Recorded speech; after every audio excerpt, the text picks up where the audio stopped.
Welcome to the bizarre world of quantum mechanics, where everything you know is completely false.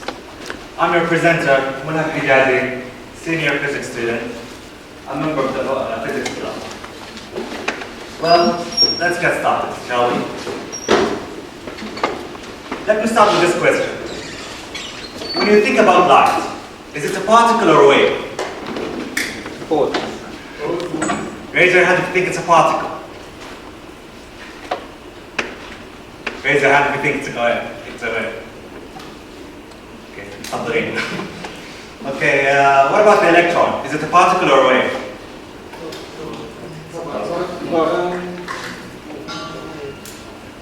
Okay, I'll give you the answer later. Before that, I must tell you all about the dazzling story of quantum mechanics. In the 1700s, Newton was convinced that light consists of beams of particles. He argued that light does travel in a straight path, like particles do, while waves bend around objects. But he struggled to explain some light features, such as diffraction, polarization, and interference. Then Huygens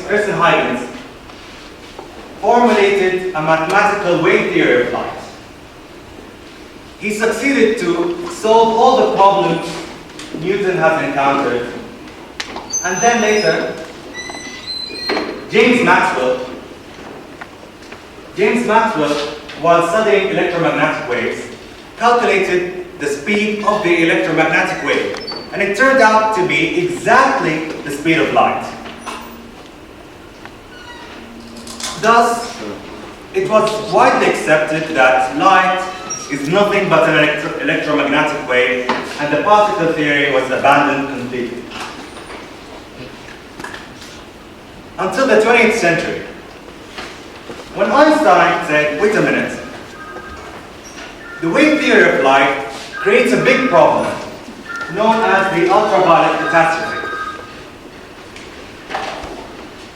It states that Einstein showed that the wave theory of light predicts that an object in thermal equilibrium will emit infinite amount of power, which is never observed in nature. And this problem has concerned physicists deeply, until Max Planck came up with this brilliant solution. He said that even though light is a wave, it can only gain or lose energy in finite amounts or quantities. He called these lumps of energy quantas. And he got a Nobel Prize for that. This later was confirmed when Einstein showed that discrete wave packets, or quantas, can knock off electrons from metals. This phenomenon is called the photoelectric effect, which Einstein was awarded the Nobel Prize for that. Anyway, Einstein showed that these quantas are real and physical.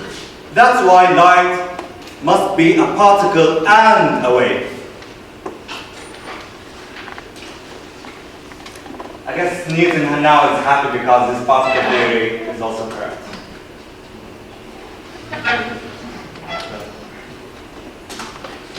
Anyway, I guess all of us here can recognize the Bohr model of the hydrogen atom. An electron orbiting a central nucleus. Experiments has shown that the electron can only orbit the nucleus at this orbit at certain distance or energy level. It can only orbit the electron at this energy level, that energy level, or that energy level, but never in between. You can never find an electron orbiting the nucleus here or there in the middle.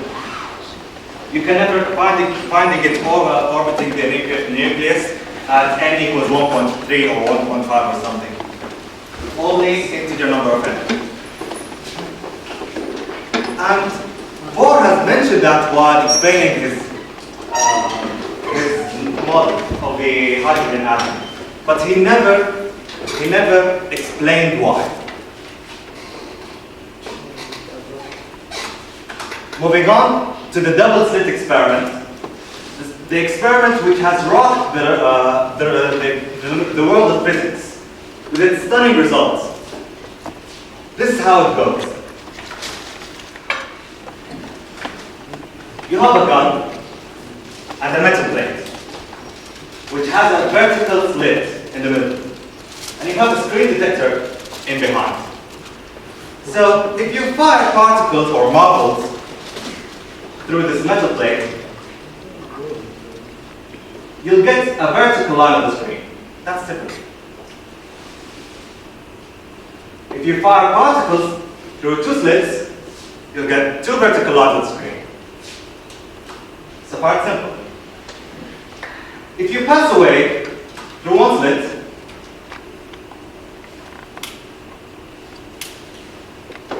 you'll get this pattern on the screen with a maximum intensity in the middle.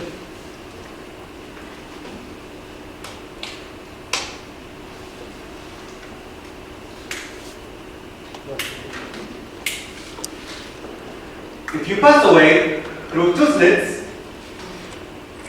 the wave will split into two,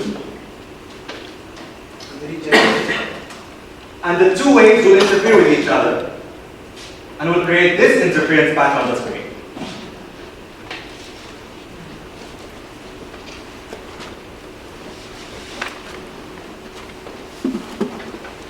So now we want to fire electrons to see whether they behave like particles or waves. So we bring an electron gun that shoots electrons instead of bullets, and we shoot electron through one slit, and we get a vertical line. That means that electrons are particles. So yeah, we do the same experiment, and we expect that electrons will form two vertical lines.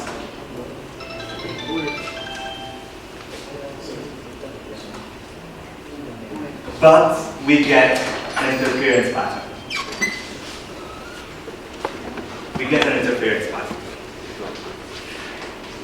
The electron has behaved once like a particle and then like a wave. That's very confusing. That was very confusing for our physicists, and they said, like, let's end the madness here. We want to know whether they are particles or waves. So they installed a detector. They want to know whether through which slit the electron has passed. Because if it's a wave, then the electron has split and interfered with itself. It means that it went through the two slits. So we installed detectors to see through which slit the electron has passed. So we installed the detector here, and we fired the electrons, and what we see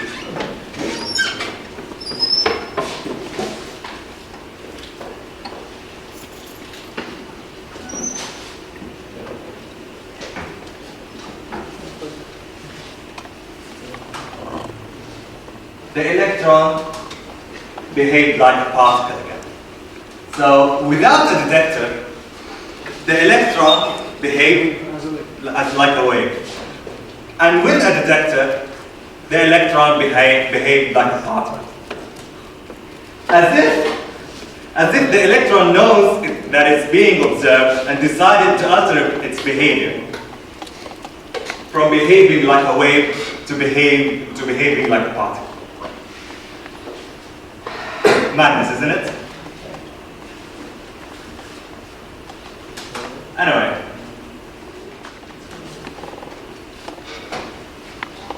the French physicist Louis de Broglie thought to himself, well, the electron behaved once like a particle and then like a wave. Could it be that the electron has a dual nature, a dual particle-wave nature, like light? So then he postulated the existence of a matter wave, and he derived derived a formula for its weight. He basically said that E equals mc squared, which is the energy of the particle. Okay? And the energy of the associated wave matter has an energy of hf. H is the Planck's constant, and F is the frequency. So he said it's the same particle. So it's the same particle. So the energy must be. So mc squared equals hf.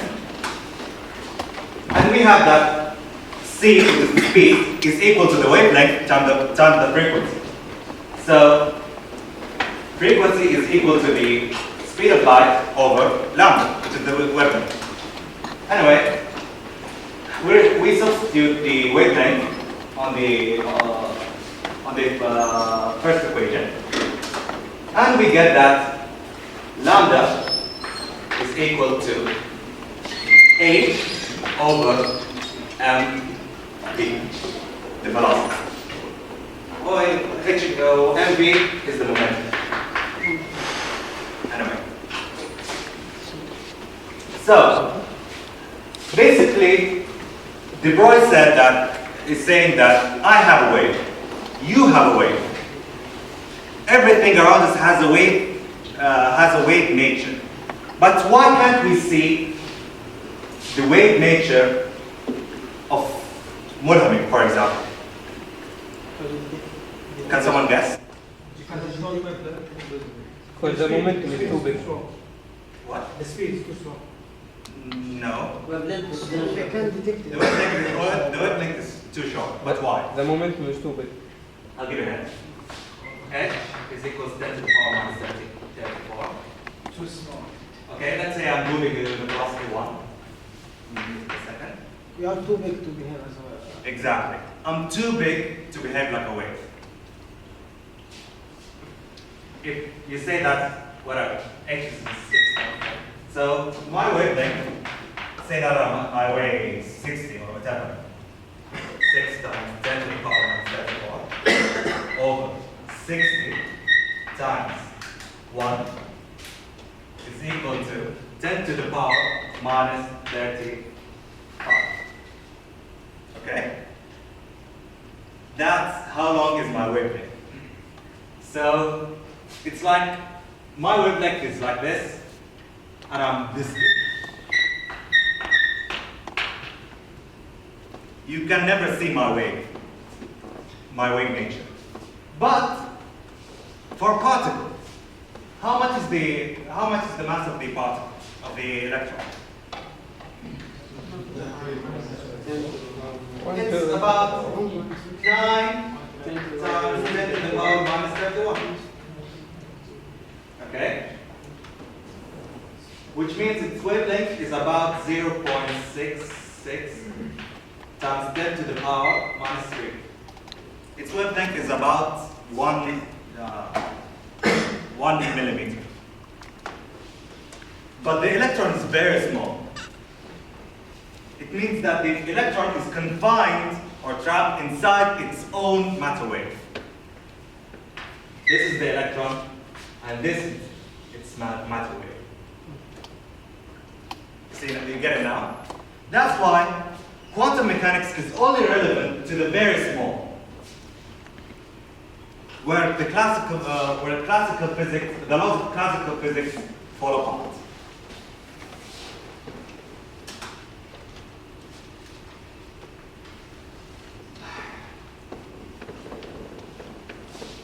De Broglie, when he postulated this theory, he tried to explain why the electron behaves like a particle and a wave at the same time. But later, he realized that he solved another problem. The problem that faced Bohr while explaining his nucleus model. He said that unless the electrons orbit allows for an integer number of wavelengths, then the electron's wave will interfere with itself, a destructive interference, or in other words, it will cancel itself. That's why you can never have an orbit for an electron unless it fits an integer number of wavelengths.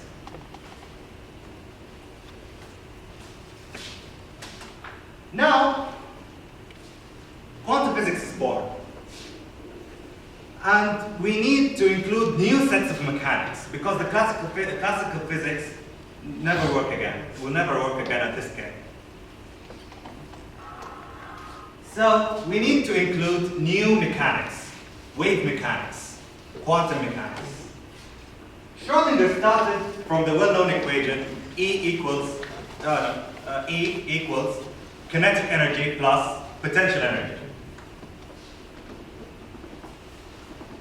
This is the total energy minus the potential energy, and this term is the kinetic energy. This is a differential equation. It's not a normal equation. The differential equation has solutions, has functions as solutions, not a value or a number. So you're basically saying that what's the function called f or psi? We call it psi. What's the function f or psi? That its double derivative times h bar over 2m is equal to the same function times e minus b. We're trying to find such a function.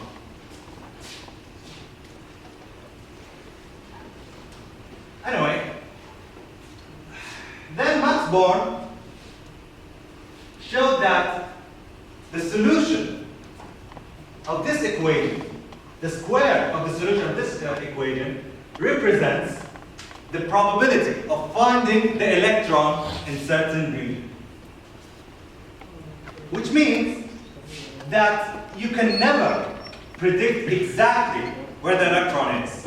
It's not like classical physics, where you can, given the initial conditions, you can determine when will the ball reach the ground. It's not like that. You can only predict how probable or how likely the electron will be at this point or this region. It's purely probabilistic. Then later Heisenberg showed that there's a limit to what you can know about nature. The more you know about the electron's position, the less you know about its momentum. You can never measure the conditions exactly or to our ultimate position. Anyway, when we tackle the problems, we have this typical problem, the infinite square belt, where the electron is trapped inside 2 walls, or between 2 walls, with infinite potential.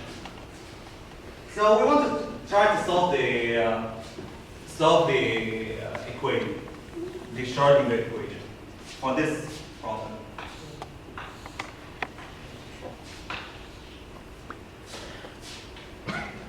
Okay.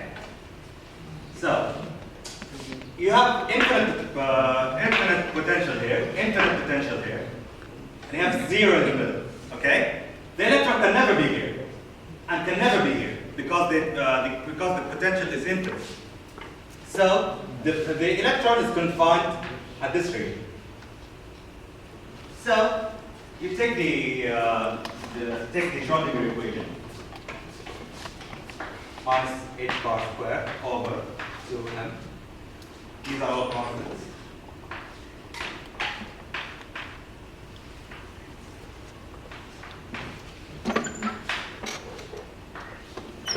E minus V is 0. So we'll just put psi. So this is a typical problem in quantum mechanics, and we want to find the which has a double derivative, times minus h bar over 2m is equal to the energy times the function itself. So, if you multiply by 2m,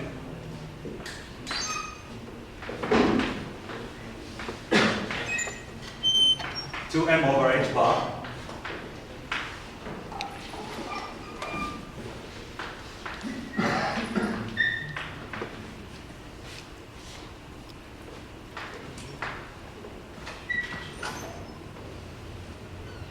so you want to get a function whose double derivative is equal to this times it's the same function. So the solution of this function is a sine wave. Call this k squared. Okay, call this big thing. And the solution is psi equals a sine k x. Okay? So if you take the first derivative of this, what will you get? Cosine. Cosine kx, and you get k outside. Okay? And if you take the second derivative, you'll get minus k squared sine kx. See? This is a solution for this differential equation. So the electron's wave, matter wave, is like a sine wave. Okay? Max Born said that the square of this solution represents the probability of finding the electron in a certain region of space, right? So the square of a sine wave is like this, like 3 hills or whatever. What does this point represent? Will be found that 0. It means that you can never find the electron here, right? It means that the electron oscillates between the 2 walls without ever passing through these 2 points. It means that the electron oscillates between points A and B without ever existing in point C, which is right in between them.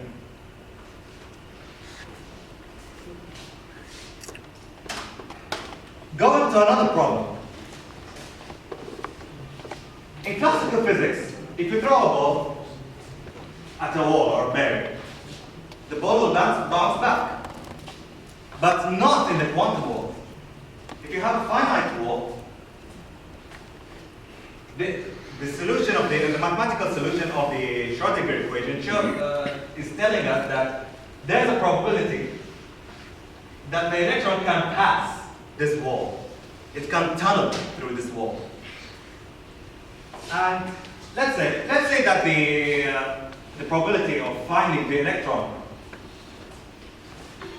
of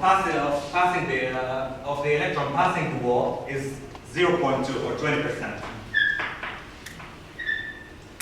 For a collection of particles, for a collection of electrons, let's say your hand, which has like 10 to the power 27 electrons, what is the probability of your hand passing through a wall? 0.2 or about 10. The probability of your hand passing the wall is equal to 0.2 to the power 10 to the power 27, which is the number of the electrons. So this is a very, very extremely insignificant number. And that corresponds to what we see in nature. Your hand will never, not never, it's almost impossible for your hand to pass through a wall. okay, if I vibrate the same rate,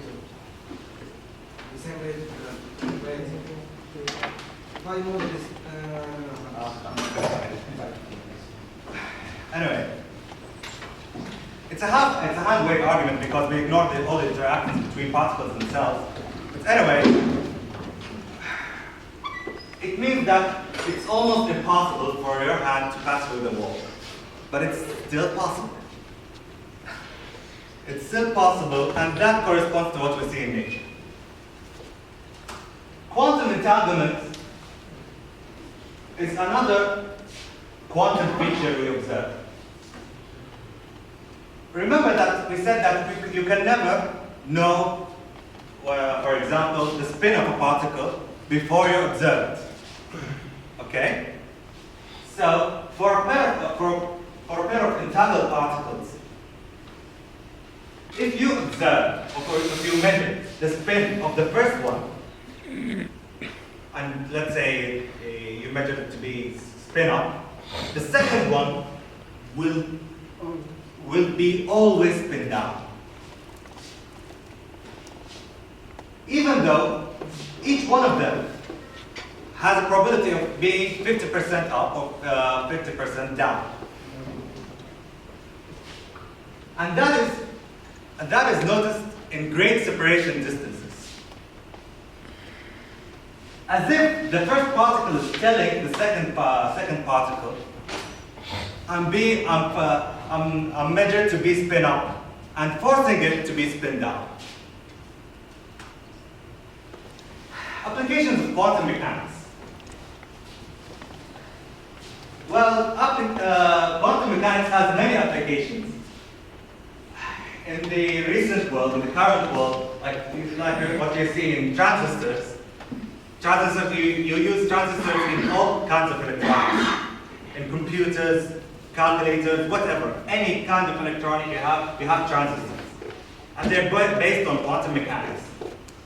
Random generators, ultra-precise clocks, energy harvesters. Energy harvesters are chips which transform heat to electricity. Ultra-precise thermometers. And some futuristic applications like quantum computing. Quantum computers can be like 3,000 times faster than any supercomputer that is available now today. Quantum entanglement can help us to achieve instant communication. And we can also achieve, in the future, teleportation, hopefully.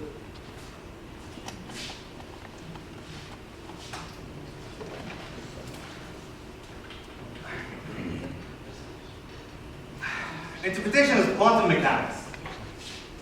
Quantum mechanics has raised many philosophical questions. After living under the shadow of determinism for such a long time, it is difficult for some physicists to accept that the electron holds a random position before you measure it. Einstein was against this. As he famously quoted, God doesn't play dice. Alongside De Broglie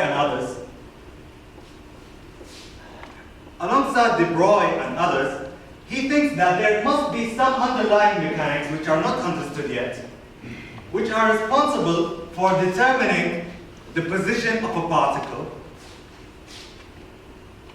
without being measured. And that Max-Born's interpretation is nothing but a statistical result of random measurements.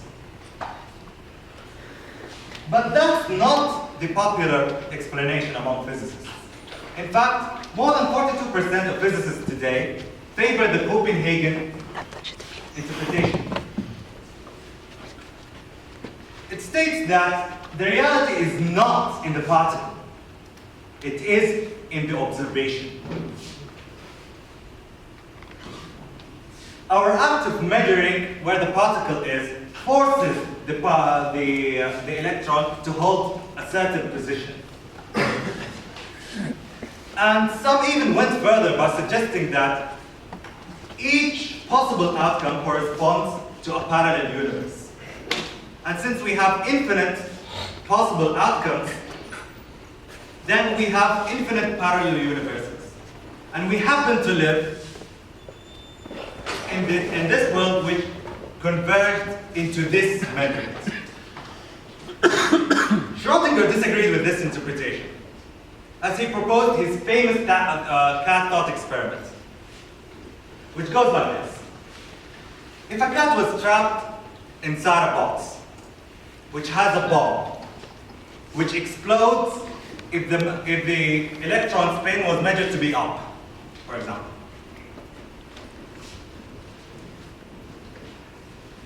If the Copenhagen interpretation was true, then the electron spin is up and down at the same time. Which means that the bomb has and has not exploded at the same time until we look at it. Which means that the cat is dead and alive at the same time until we look at it.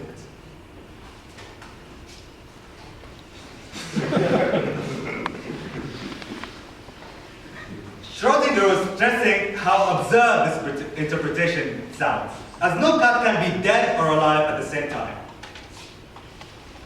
Then Wegener has extended this thought experiment by saying the following. If I leave my friend in the lab to perform Schrödinger's cat experiment, did the cat live or die? Did the cat live or die when I learned about the results, or before, when my friend performed the experiment? Others simply rejected the interpretation because they think that it is impossible for consciousness to affect physical matter. But anyway, it remains that the Copenhagen interpretation is the most favorable between physicists. Well, let me leave you with this mind-intriguing idea. Recall the double-slit experiment? When the particle behaved like a wave, when we didn't observe it, and then behaved like a particle, when we observed through which slit it behaved, it means that the particle did split and interact with itself without us observing, and then acted like a particle while we are absorbing it.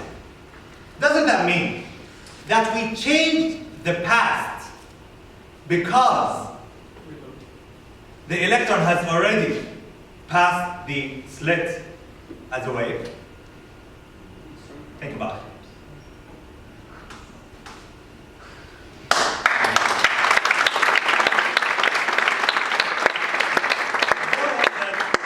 Bohr once said, if you think you get quantum mechanics, then you don't understand it still. These are the sets of mechanics that are formulated so far. You've seen that when we went from the classical physics to smaller scales, we had to banish all our classical ideas to live in the bizarre world of quantum mechanics. And when we go from the classical world to higher speeds, we have to banish all our ideas, our classical ideas, and live in the weird world of theory of relativity. I hope the physics club can arrange for another lecture about relativity later.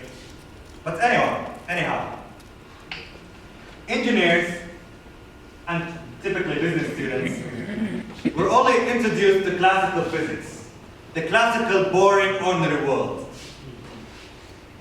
They were never exposed to modern theories of physics, which are the exciting stuff. I really hope that you can see now that physics can be really interesting, mind-boggling, and that it might drive you crazy. And trust me, there is more when you learn next about relativity. Thank you.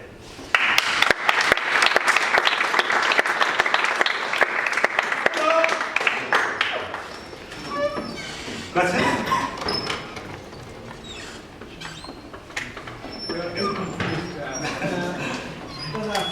That materials in that world are this,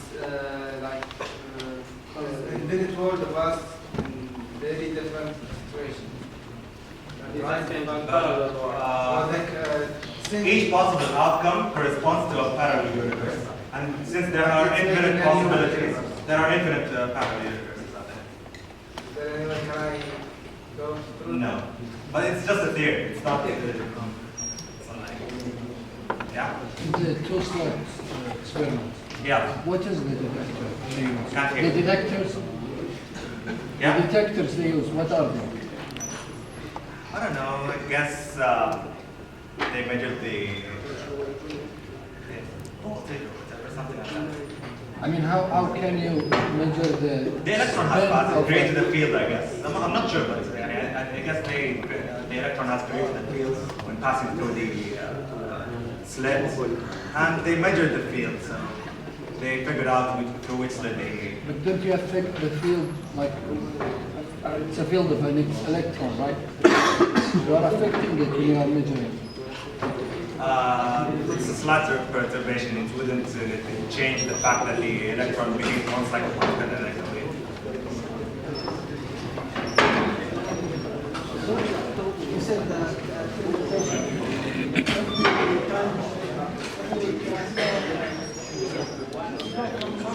Can you